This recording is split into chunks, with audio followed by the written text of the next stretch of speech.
Hey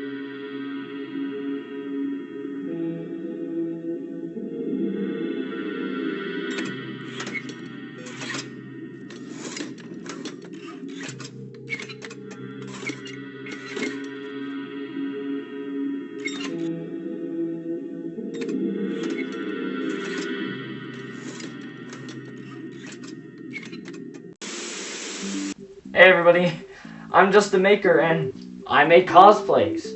Like this one, and this one, and even this one that I'm wearing right now. But I know that's not what you're here for. You're here for these Springtrap posable hands. And I'll show you how to make them. When I first started making this cosplay, I knew I needed the hands to move. It just felt right. So today I'm going to break down how I made my own hands and how you can make your own. And to be completely honest, some parts of this were a bit more difficult than I thought they would be. I wanted them to be really mechanical, so I went into Blender and I 3D modeled them and got these really mechanical looking like joints. So I went out and 3D printed them and they broke! Any pressure to like a wrong point, they would just give in.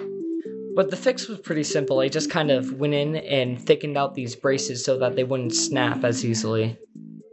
I still needed the fingers to pivot, so I thought about 3D printing them, but I didn't want them to break. So I went ahead and got some screws, washers, and some dowels and epoxied them all together, and it came out really, really nice.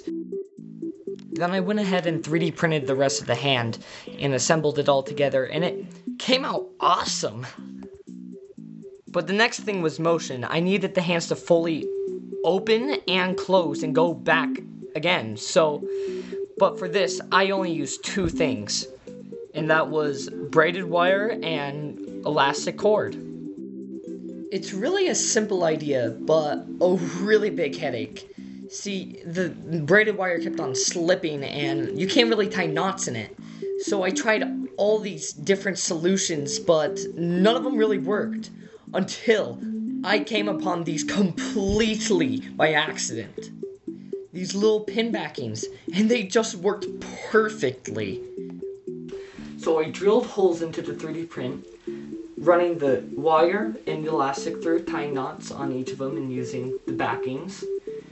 And then finally they worked.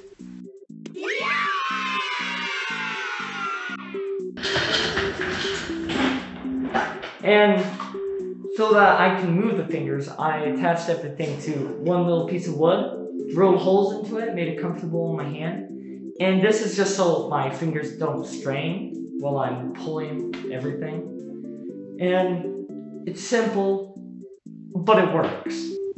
Now for the fun part. I got to paint the entire thing metallic, added rust effects, and made it really look old and grimy. And then I went ahead and made these little foam finger caps and covered them in fleece as well as the hand. And I went around with epoxy sculpt out those little burns and used a soldering iron to make it extra crispy. So this is the finished hand. And I'll have the model linked in the description, and if you could consider buying it, it really helps me out in making all of these awesome cosplays.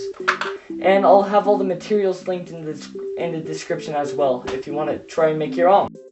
Thank you guys so much for watching this video, and if you made it this far, please consider subscribing and liking the video.